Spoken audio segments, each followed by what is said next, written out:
Next है transfer to CRR.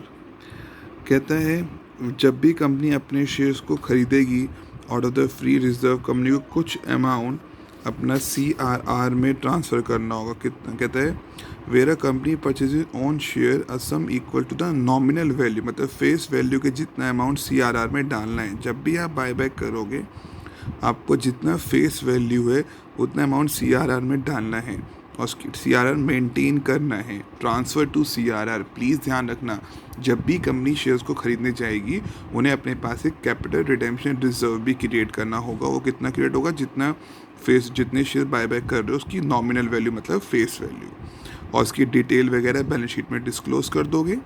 ये जो सीआरआर की अमाउंट है ये केवल और केवल बोनस शेयर्स इशू करने के काम आएगी, कहीं और काम नहीं आएगी।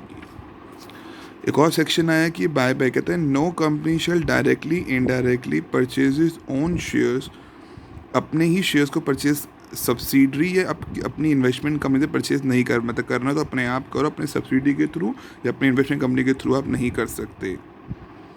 Also in this regard section 67 बोला कि पब्लिक कंपनी फाइनेंशियल हेल्प नहीं कर सकती, किसी बंदे को पैसे नहीं देगी अपने शेयर बायबैक करने के लिए। सिमिलरली सब्सिडरी भी हेल्प नहीं देगी, गिव फाइनेंशियल असिस्टेंस, किसी को पैसे नहीं देगी होल्डिंग कंपनी के शेयर्स खरीदने के लिए। यहाँ पर कुछ कुछ एक्सेप्शंस होते हैं जहाँ पे अपने हम एम्प्लॉयज़ को पैसे दे सकते हैं।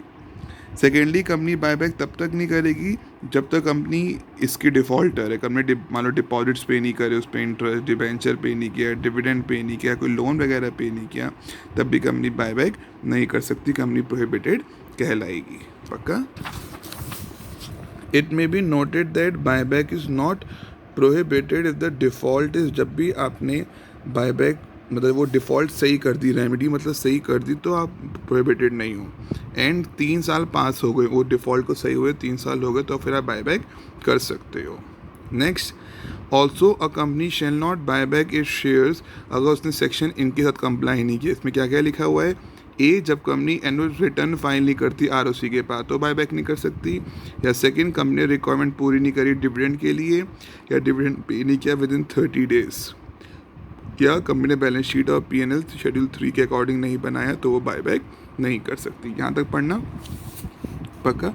इंपॉर्टेंट केस लॉ चाहे इग्नोर कर दो, जब तक कंपनी ये 3 पॉइंट्स भी कंपनी को फुलफिल करने होते हैं। पक्का। नेक्स्ट।